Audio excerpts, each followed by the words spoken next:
Hello there, everybody. Well, I was about halfway through a project here when I thought, oh man, I should be making a video about this. So anyway, this is what I got right here. See it there over my shoulder.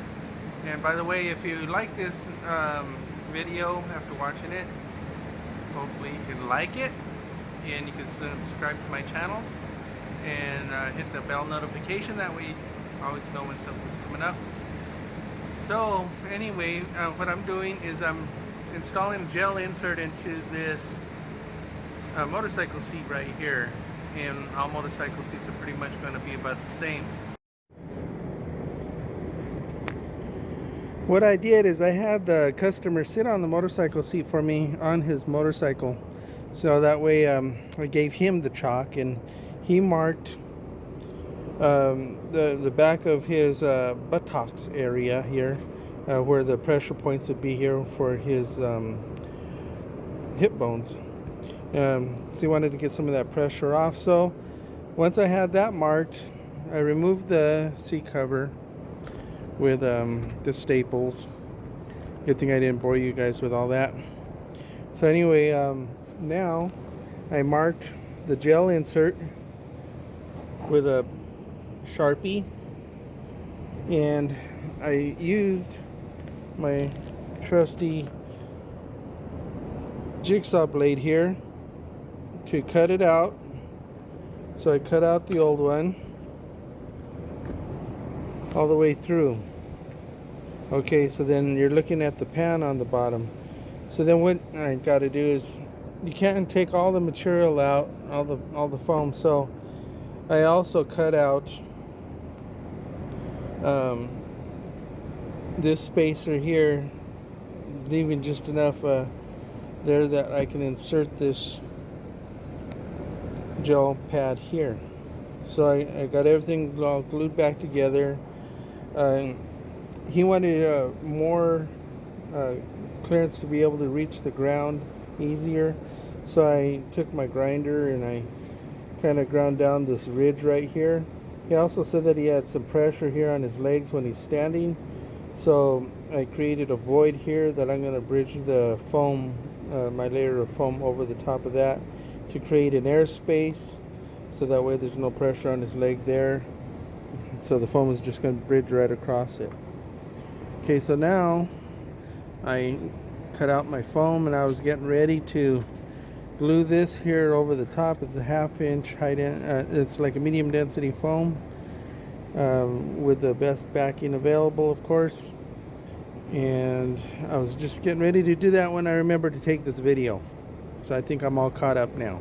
So never mind all this other foam here. That was another project I was working on yesterday that I have to continue working on when I'm done with this. So anyway, gonna send. I always keep these pieces that I cut out and I give them back to the customer just in case if it doesn't work out. If he wants to go back to original again, this can be reinstalled. So I'll put these aside and hand these to the customer.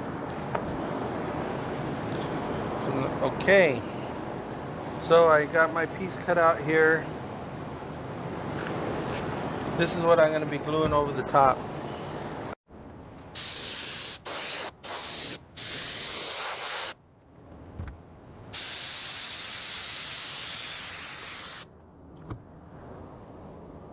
What we're going for here is comfort. So as you can see, we relieved all the high pressure areas using a real nice 1/2 inch foam here. So he ought to be pretty comfortable after this.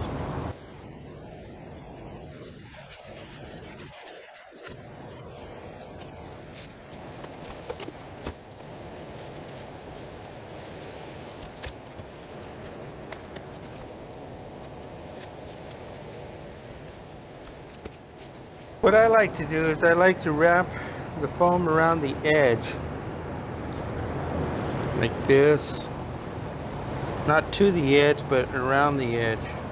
This way later it's not going to come back up on us or creep up. That's another reason for the glue. So I wouldn't want this to come apart on the customer later because that would be bad. That would be a bad, bad thing. So we're not going to do that. So just wrap it around all the way around. Then I'll trim off all the excess.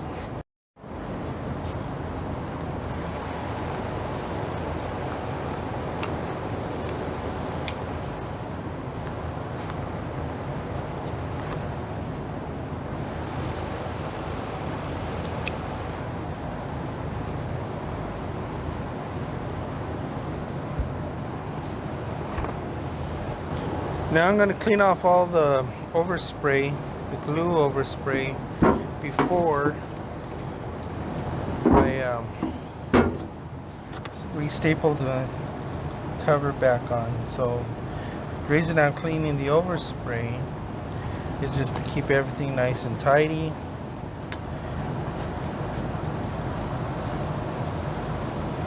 I don't want my customer looking at overspray on the bottom of the seat.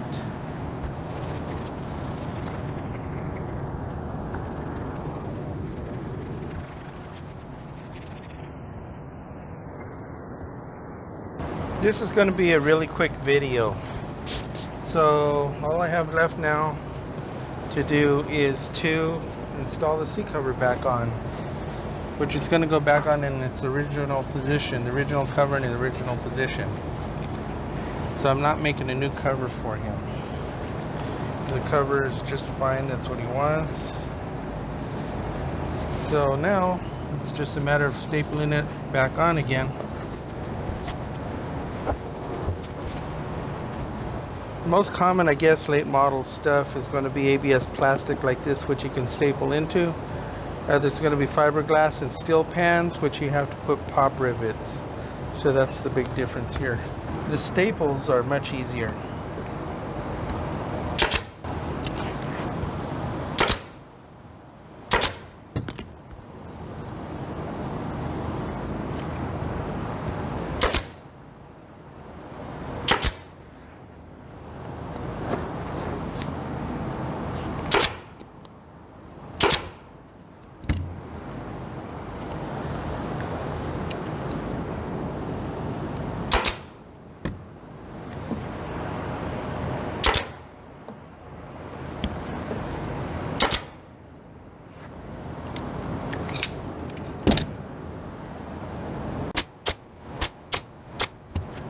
Well, I think that's about it. I think I'm pretty much done. Maybe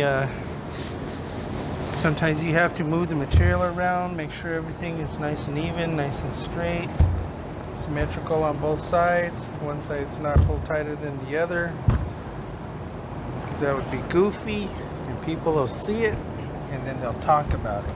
So you don't want that.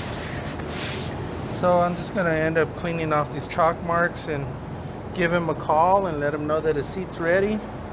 Well, I hope that you got something out of this video and it's been helpful for you. And if you ever wanted to know how to put in a gel seat insert, this is it.